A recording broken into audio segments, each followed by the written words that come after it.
In 1959, the United States Army began construction on one of the most audacious engineering projects of the Cold War.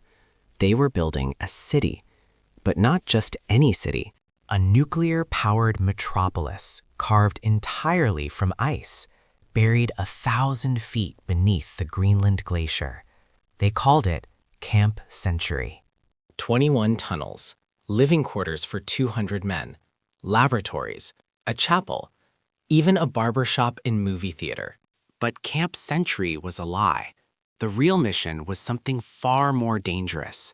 Project Iceworm, a secret plan to hide 600 nuclear missiles beneath Greenland's ice, aimed directly at the Soviet Union. The story begins with an impossible question. How do you build a permanent base in a place where nothing permanent can exist? Using modified Swiss cheese drills originally designed for mining, Army engineers carved tunnels through 1,000-year-old glacial ice. The main corridor stretched over 1,000 feet. Branch tunnels created a subterranean grid, everything connected to one central feature. The PM-2A reactor, the world's first portable nuclear power plant. It generated 1.5 megawatts, enough electricity to power a small American town. By 1960, Camp Century was operational. Soldiers lived in heated quarters carved from ice. They ate hot meals, watched movies, and wrote letters home. Officially, they were conducting glaciological and climate research, studying ice cores, monitoring weather patterns. The cover story was perfect. Camp Century appeared to be exactly what the Army claimed, a scientific research station demonstrating American ingenuity. But beneath the surface, military planners were designing Project Iceworm, a 4,000-kilometer network of tunnels that would transform Greenland into America's ultimate nuclear deterrent. 600 Minuteman missiles, each capable of striking targets 5,000 miles away. Hidden under ice, they'd be virtually undetectable and impossible to destroy. Greenland's location was the key. Missiles launched from here could reach Moscow, Leningrad, and every major Soviet installation in minutes. The engineering challenges were staggering. Every tunnel needed steel reinforcement. Every structure had to account for the moving ice. Life at Camp Century found its rhythm. Men rotated in 6-month shifts. They adapted to perpetual darkness in winter, perpetual daylight in summer. The base had everything: a library with 2,000 books, a hobby shop, even regular film screenings. The Army tried to make the impossible feel normal. But some scientists were noticing something troubling. The ice wasn't behaving as predicted. The glacier was moving, not just drifting slowly, compressing, twisting, crushing everything in its path. Tunnels that started at 20 feet wide were shrinking by inches every year. Support beams buckled under millions of tons of pressure. The ice was winning, and with it came the death of Project Iceworm. In 1963, the Pentagon faced reality. The glaciers moved too much. The ice was too unpredictable. The dream of a hidden missile network was impossible. And there was another problem. Denmark owned Greenland. When Danish officials discovered the true nature of Camp Century, they were furious. The diplomatic fallout was severe. Project Iceworm was canceled. Camp Century's days were numbered. In 1964, the reactor was shut down. Diesel generators took over. But the costs of keeping Camp Century running became impossible to justify. The final evacuation came in 1967. Soldiers stripped the base of anything valuable or sensitive.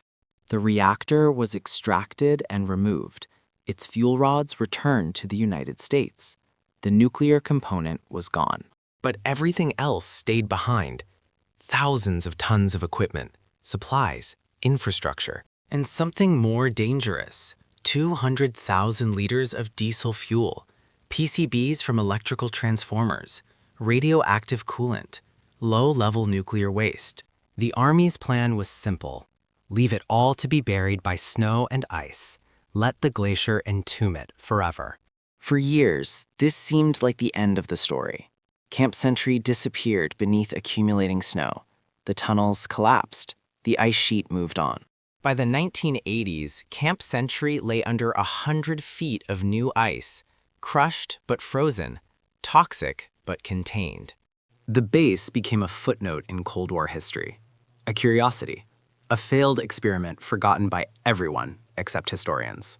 Until climate scientists began studying Greenland's ice sheet and discovered something alarming. The ice sheet is melting, not slowly over millennia, rapidly within decades, faster than any model predicted. Every summer, rivers of meltwater carve across Greenland's surface. Glaciers retreat. The ice thins. At current rates, portions of the ice sheet could lose hundreds of feet of thickness by the end of this century. Scientists studying ice cores realize the implications. If the ice melts enough, Camp Century's toxic legacy could be exposed. In 2016, researchers published a study. Their conclusion was stark. The waste could be exposed within 75 years. The revelation sparked international concern. Whose responsibility was this? The United States built it, Denmark owned the land, but Greenland would suffer the consequences. Legally, the situation was unprecedented. The base was built when Greenland was a Danish colony. Now it's autonomous, and the pollution threatens everyone. The waste includes PCBs, toxic chemicals that persist for decades, diesel fuel that could contaminate groundwater, radioactive materials that never fully decay. If released, these contaminants would enter Greenland's ecosystem. They'd bioaccumulate in wildlife, spread through food chains. For Greenland's indigenous communities, who depend on hunting and fishing, the threat is existential. Their way of life could be poisoned by a base they never wanted. Today, Camp Century remains buried under ice, but the ice is thinning, and climate change is accelerating. Greenland is warming twice as fast as the global average. What seemed safely frozen forever may not be frozen much longer. The ice sheet is losing nearly 300 billion tons of ice every year. That's enough to raise global sea levels measurably. Engineers have studied options. Could the waste be extracted? The cost would be billions. The technical challenges enormous. The danger to workers extreme. Camp Century is now buried under more than 100 feet of ice. Reaching it would require drilling through unstable glacial ice, excavating in sub-zero temperatures. Some propose leaving it buried but adding markers and monitoring systems. Others suggest waiting until climate makes extraction possible or necessary. The political questions remain unresolved. Who pays for cleanup? Who's liable if contamination occurs? Who has authority to decide? Greenlandic activists argue their land was used without consent. Now, they're left with the consequences of Cold War decisions made in distant capitals. Camp Century isn't unique. The Cold War left toxic legacies across the Arctic: abandoned bases, crashed nuclear weapons, radioactive waste. Each site presents similar challenges: extreme locations, difficult access, unclear jurisdiction, and now climate change exposing what was meant to stay frozen. Scientists now monitor the area around Camp Century. They're testing for early signs of contamination, tracking ice thickness, measuring melt rates. So far, the waste remains contained. The ice still holds, but the monitoring data shows the clock is ticking. Models project different timelines. Optimistic scenarios give us 50 to 75 years, pessimistic ones as few as 25.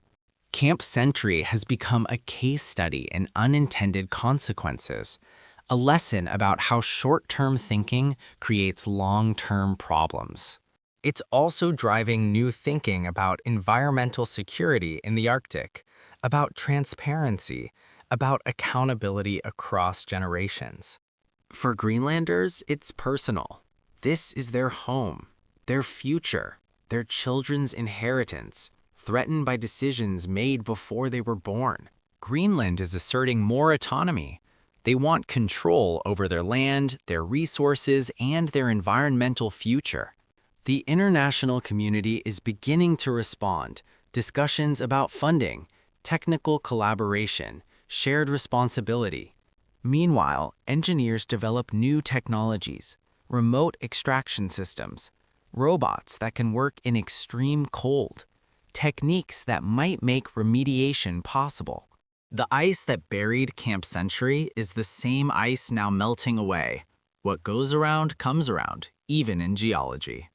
Camp Century represents a uniquely modern problem, the collision of Cold War hubris and climate reality. It's a reminder that nothing truly disappears. We don't throw things away, we just move them out of sight.